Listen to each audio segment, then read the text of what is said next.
Boa tarde, muito obrigada, Sr. Presidente. Na sua pessoa, cumprimento todos os presentes e os que assistem à distância.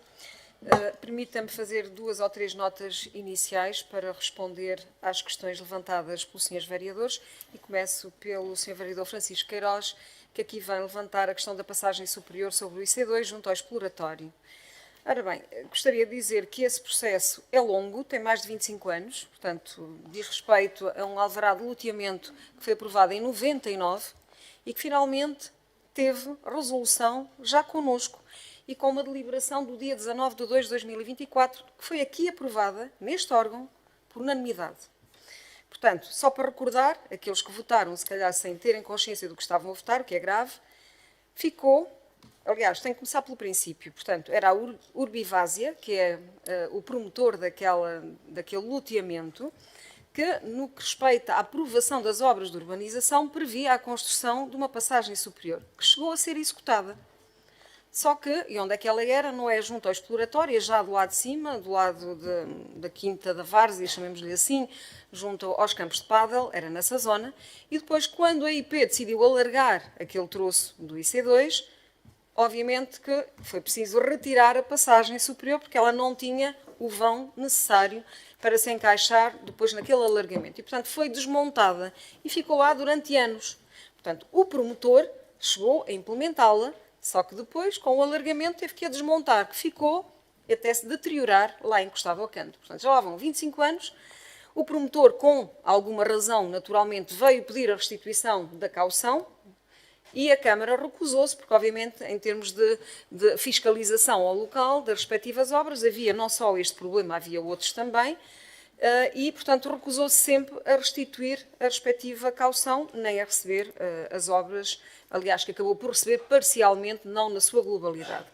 O processo entrou em tribunal, a Urbivárzia acabou por entrar com uma ação contra a Câmara Municipal, que se prolongou até agora. Portanto, como eu disse, no dia 19 de 2, foi aqui aprovado um acordo direto entre a Câmara Municipal, através da mandatária da Câmara Municipal, diretamente em tribunal, com o TAF de Coimbra, em que, basicamente, no que respeita a essa passagem superior, foi decidido de que o promotor já tinha feito a sua obrigação, portanto, não lhe podemos exigir novo investimento, mas o que lhe foi solicitado, e ele concordou, foi a substituição por uma passagem semaforizada.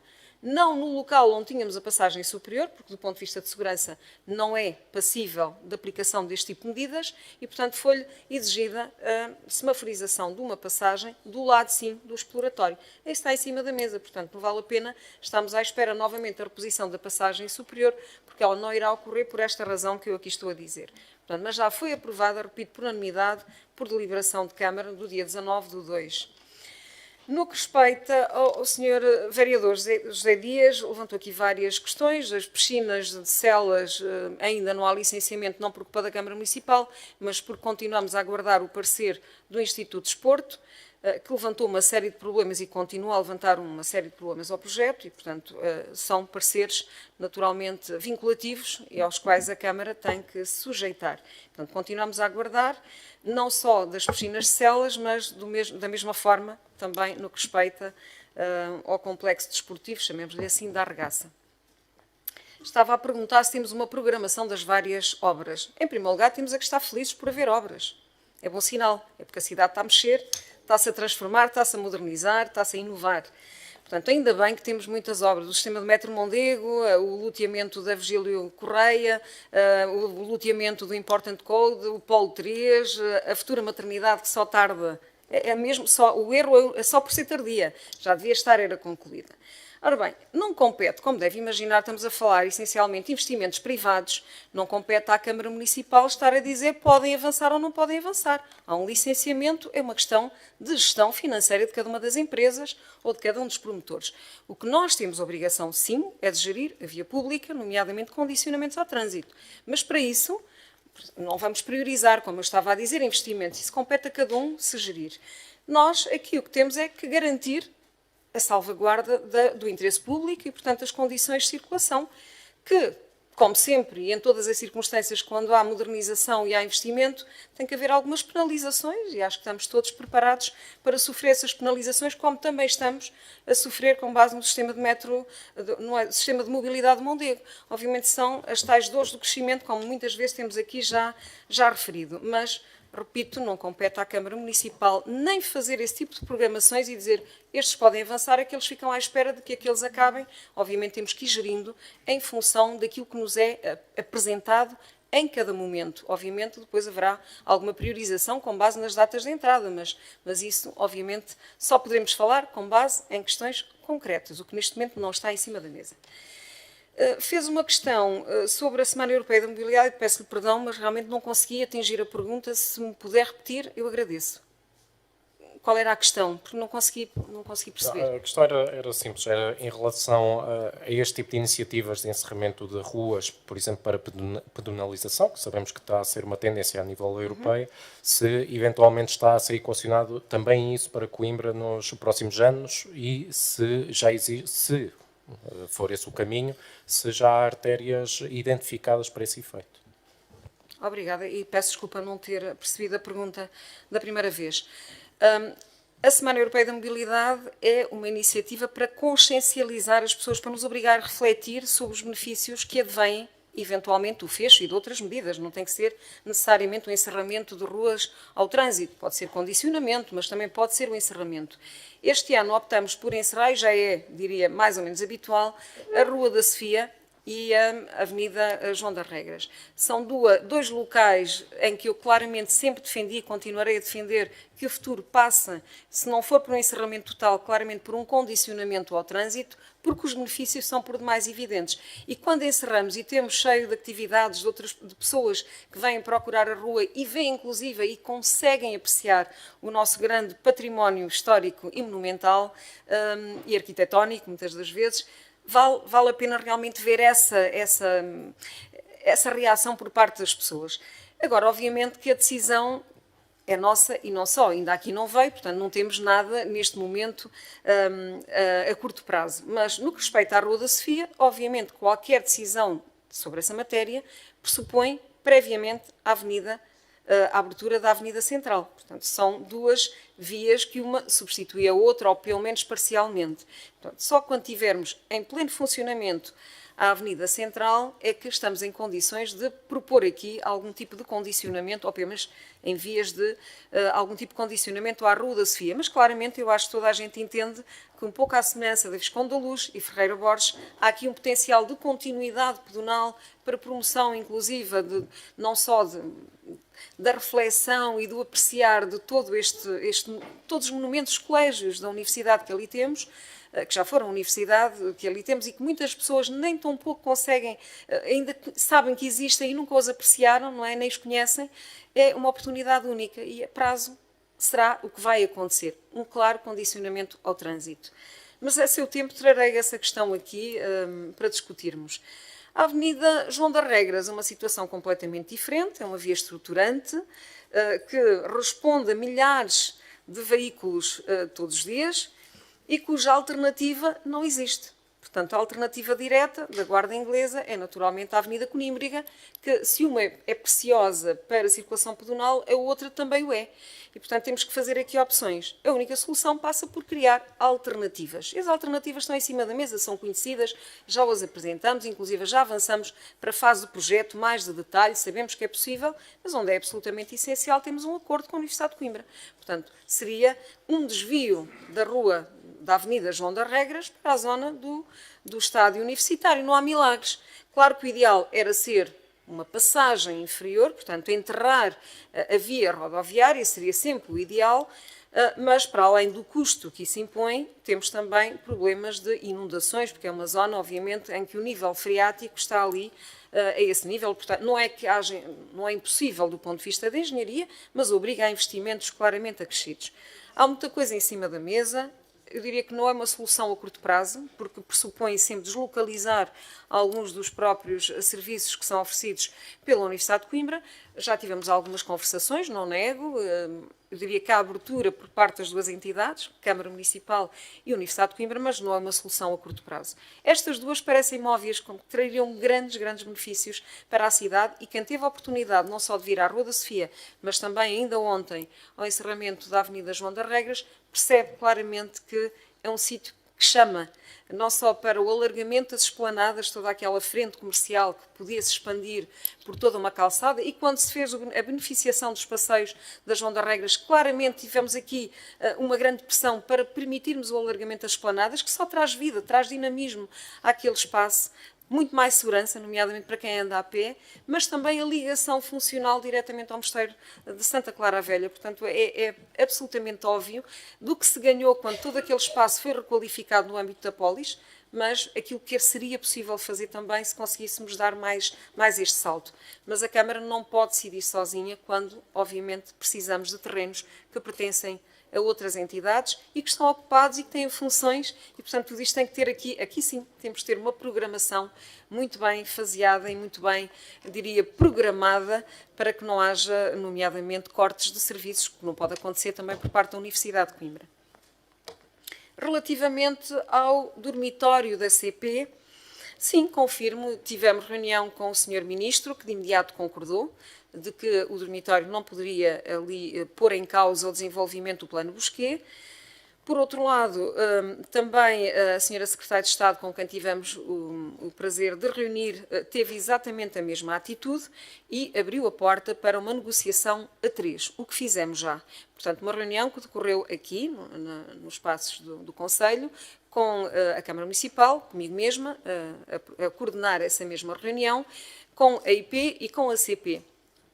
E de imediato houve abertura das três entidades. Nós, de certa forma, a impormos, mas as duas entidades extremamente colaborativas e abertas à procura de soluções alternativas. Falamos de um dormitório que iria prever, ou diria, viabilizar 25 camas, mas que para viabilizar estas 25 camas estamos a inviabilizar um plano Bosquet, que não é só a questão da Estação Velha, todo este alargamento tem uma lógica naturalmente de conjunto e de funcionalidade até à Estação de Coimbra A, entre Coimbra B e Coimbra A.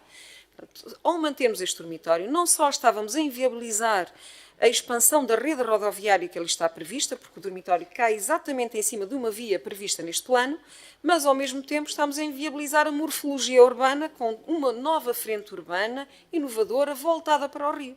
E que, obviamente, como devem imaginar, até pelo valor de investimento, se me permitem aqui o desabafo, estamos a falar de um investimento de cerca de 800 mil euros, que se perde claramente no investimento que está previsto pela IP nesses bairros, que são os tais U's, que são 2 U's mais um L, que está previsto no plano Bosquet, que aliás qualquer um, eu volto a convidar, quando descerem, temos lá embaixo a maquete e podem ver o que é que estaríamos a pôr em causa. Felizmente houve muito bom senso, muita cooperação e, portanto, o que está neste momento em cima da mesa é a transferência desse dormitório, do que estava previsto, essas 25 camas, para um outro edifício que fica ligeiramente mais a norte, mais perto da APA, que é igualmente da IP e que de imediato o disponibilizou para a CP. Portanto, apesar de serem da mesma tutela, temos que entender que há aqui gestões autónomas, mas a IP de imediato disponibilizou o edifício para que a CP possa aí construir, então, as residências universitárias e, portanto, resolver esta questão. O que é que está neste momento ainda, não vou dizer a dificultar, mas que pode ser um entrave? Falamos de prazos e falamos de verbas. Portanto, estas 25 camas, para as quais estavam reservados o PRR cerca de 800 mil euros, neste momento vamos ter que aumentar um pouco a parada, porque não serão 25 camas, mas sim 75. E, portanto, o investimento, a ordem de investimento terá que ser maior e é isso que queremos neste momento e já solicitamos uma reunião ao Sr. Ministro da Educação para ver se discutimos se é possível aumentar esta dotação orçamental, mas ao mesmo tempo alargar ligeiramente os prazos, porque com isto há aqui algum atraso incorporado neste dossiê, porque do lado de cá já tinha um projeto elaborado e agora é necessário voltar à estaca zero. É essa a questão que está em cima da mesa, mas acho que qualquer um entende que a cidade de Coimbra perderia muito se deixássemos avançar este dormitório, 25 camas, e já agora até posso dizer, para ir um bocadinho mais longe, estão neste momento em licenciamento na Câmara Municipal de Coimbra cerca de 1.500 camas para residências universitárias, obviamente o foro privado. Portanto, 25, do ponto de vista relativo, é um valor que não podemos, acima de tudo, pôr em causa o desenvolvimento da Frente Ribeirinha. E para isso, obviamente, apelo à sensibilidade de todos. Sr. Presidente, agora sim faria a minha apresentação, e que tem exatamente a ver com a Semana Europeia da Mobilidade. Decorreu ao longo da última semana a Semana Europeia da Mobilidade, uma iniciativa da Comissão Europeia, iniciada em 2002, depois de 2 edições do Dia Sem Carros. Em Portugal, a iniciativa promovida pela APA, em estreita colaboração com as autarquias locais. O município de Coimbra tem aderido de forma intermitente, mas desde que este Executivo assumiu funções, temos-o feito continuamente, aproveitando a oportunidade para sensibilizar a população para a necessidade de se alterarem comportamentos nas formas de deslocação em prol de um ambiente urbano cada vez mais sustentável nos seus 3 pilares fundamentais: económico, social e ambiental. Coimbra associou-se às 91 localidades portuguesas que aderiram à iniciativa e às mais de 1.696 cidades de 42 países diferentes. A edição deste ano teve como tema central o espaço público partilhado, mantendo-se o slogan Combina e Move-te. Coimbra respondeu com um programa alargado, diversificado e extremamente inclusivo. As atividades iniciaram-se no passado sábado, com a apresentação e divulgação do arranque de transporte flexível em Cernache, no momento de participação pública. No domingo, em coorganização com a Coimbra a Pedal e com a Solum 15, numa iniciativa da Kidi Calmas, pedalou-se num circuito com cerca de 6 km de extensão e que ligou as várias escolas entre a Solum e o bairro Norton de Matos. Uma ação devidamente acompanhada pela Polícia Municipal e que envolveu mais de 50 participantes, na sua maioria muitas crianças, permitiu comprovar que é possível pedalar em segurança, mesmo com as obras do Sistema de Mobilidade de Mondego. A segunda-feira foi dedicada aos estudos piloto materializados no âmbito de projetos de investigação em curso e onde a Câmara Municipal se integra como parceiro ativo. Neste dia, arrancou o piloto de transporte flexível em Cernache, integrado no projeto europeu SAM, Seamless Shared Urban Mobility, em colaboração com o SMTUC. O momento foi sinalizado no Interface Casconha, com a presença do Sr. Presidente da Junta de Cernache. No mesmo dia, numa ação de apresentação e discussão pública, foi apresentado o estudo piloto de medidas de acalmia de tráfego aplicado à Rua Maria Vitória Bourbon Bobone, na Quinta da Portela, e que decorreu durante uma semana. Aliás, acabamos esta manhã de retirar as respectivas medidas. Trata-se de um projeto piloto integrado num projeto de investigação, o IMPACT, em parceria com a Universidade de Coimbra e com a Universidade do Minho, e que procuram apoiar a investigação aplicada na área da segurança rodoviária. A iniciativa, solicitada pela Associação de Moradores, contou com o apoio gracioso das empresas Fluema e LPR, as quais disponibilizaram mobiliário urbano para a formalização de um parklet que serviu de extensão ao jardim infantil aí existente. Durante a semana, a Universidade do Minho recolheu uma série de indicadores de desempenho, os quais serão complementados por um inquérito antes e depois, o antes já decorreu, o depois irá decorrer agora, para a avaliação dos impactos reais das medidas. A terça-feira foi dedicada à conferência e espaço público partilhado O Desafio, que integrou 4 painéis de excelência envolvendo políticos, academia, entidades e técnicos municipais.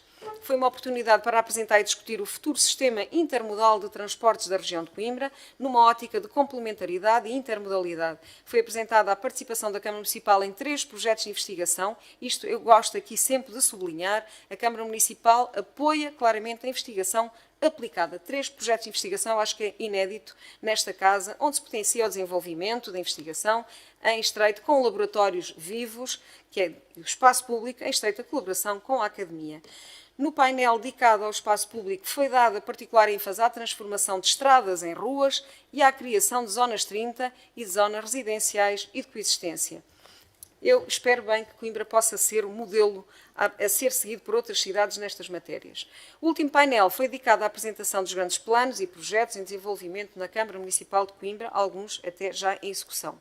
Foi um dia extremamente rico em conteúdos e onde se ressaltou a relevância da participação pública precoce e dos projetos integrarem nas suas diferentes dimensões mediante a constituição de equipas multidisciplinares. Na quarta-feira visitamos as obras do sistema de Metro Mondego, organizado com a Metro Mondego, a quem agradeço a colaboração. A visita, que foi dividida em 2 partes, iniciou-se com um percurso a pé, onde se deu a conhecer a complexidade das obras em curso, dado o emaranhado de infraestruturas subterrâneas não cadastradas e que diariamente tornam as frentes de obra um autêntico desafio de articulação entre entidades. A visita terminou numa visita ao PMO, Parque de Material e Oficinas, em Sobral de Ceira, numa visita que envolveu mais de 100 pessoas que tiveram a oportunidade de viajar num autocarro num autocarro que irá constituir o futuro sistema de mobilidade do Mondego. A quinta-feira envolveu um dos momentos mais emocionantes da semana, o comboio de bicicletas que decorreu com o apoio da escola EB1 a Safares e que envolveu mais de 40 crianças entre os 5 e os 9 anos, acompanhados pelos respectivos pais e encarregados de educação. Num dia em que a vontade de ir para a escola de bicicleta ultrapassou qualquer preguiça matinal, estas crianças tiveram ainda a oportunidade de aprender regras fundamentais de segurança rodoviária em sessões promovidas pela Polícia Municipal. Deixo aqui também o agradecimento à escola e à Associação de Pais. O dia terminou com a peça divertida de teatro com Colinhas de Cruzas, na Praça 25 de Abril, uma coorganização entre a Metro e o Teatrão. Relembro que a peça de teatro terá ainda repetição no dia 26/9 e 10/10, no mesmo local. Vale a pena, seguramente, ir ver. Na sexta-feira percorremos de bicicleta o trajeto entre a Escola Dom Dinis e o Chopal, na companhia de elementos da roda pedaleira e roda dianteira, professores, dirigentes e técnicos municipais. Uma excelente oportunidade para avaliar o potencial e transformação da Estrada de Eiras, que agora já não é Estrada de Eiras, mas passou a ser um arruamento urbano, onde se permeia a requalificação e fruição urbana. No mesmo dia foi assinado o contrato de sociedade da AGIT, a Agência para a Gestão de Sistema Intermodal da Região de Coimbra, entre a CIM e a Câmara Municipal. Um processo essencial para a implementação de um tarifário comum e integrado na região de Coimbra e do bilhete único, o MOV-C, o verdadeiro elemento agregador de todos os operadores. A curto prazo será possível, com um único título e a custos muito competitivos, qualquer utilizador viajar num número ilimitado de viagens pelos 19 municípios que compõem a Comunidade Intermunicipal Região de Coimbra. Um passo essencial para dotar a região de escala e de características compatíveis com a região metropolitana. No sábado decorreu a amostra de veículos elétricos, ali na Praça da Canção, incluindo test driving envolvendo concessionários de veículos elétricos, lojas de bicicleta, seguros, postos de carregamento, etc. O já habitual corte ao trânsito da Rua da Sofia, associado a inúmeras atividades recreativas e culturais, foi o mote para encher aquela rua de pessoas que quiseram conhecer e apreciar a riqueza patrimonial e histórica daquela rua. Ontem manteve-se a amostra de veículos elétricos e, tendo sido o Dia Europeu Sem Carros, marcado pelo corte de trânsito, foi marcado, aliás, pelo corte de trânsito na Avenida João das Regras. Mais uma vez, foi possível perceber o ganho que dali resultaria em termos de vivência urbana e de qualidade de estar, caso os milhares de veículos que ali passam diariamente fossem desviados daquele trecho. Em simultâneo, e sob a coordenação da UC, foram registadas medições de ruído integradas no projeto Quiet Areas, e do qual a Câmara Municipal apoiou, de forma a perceber os benefícios para a saúde que decorrem deste tipo de alterações. Aliás, foram apresentados estes mesmos resultados na conferência e ficou por demais evidente o abaixamento do ruído e, portanto, os benefícios que isto pode ter para a saúde, nomeadamente para a qualidade do sono. O dia terminou com os concertos na Praça da Canção, comemorativo aos 50 anos de 25 de Abril, e o concerto de jazz junto ao Mosteiro de Santa Clara. Um programa eclético, numa semana cheia de atividades diversificadas, cuja realização envolveu uma larga equipa de trabalho. Agradeço por isso a todas as instituições, empresas, parceiros, associações esportivas, recreativas e culturais, assim como às escolas que connosco colaboraram, aos funcionários e dirigentes municipais das várias unidades envolvidas, pelo empenho e dedicação constante nas pessoas dos seus dirigentes, Engenheiro Santos Costa e Engenheiro Tiago Cardoso. Deixo aqui um agradecimento muito especial a toda a equipa da DMTT. Uma semana marcada com um programa, como acabamos de ver, diferenciador, eclético, extremamente inclusivo e extremamente completo do meu ponto de vista, e espero que para o ano consigamos fazer ainda melhor. Muito obrigada, Sr. Presidente.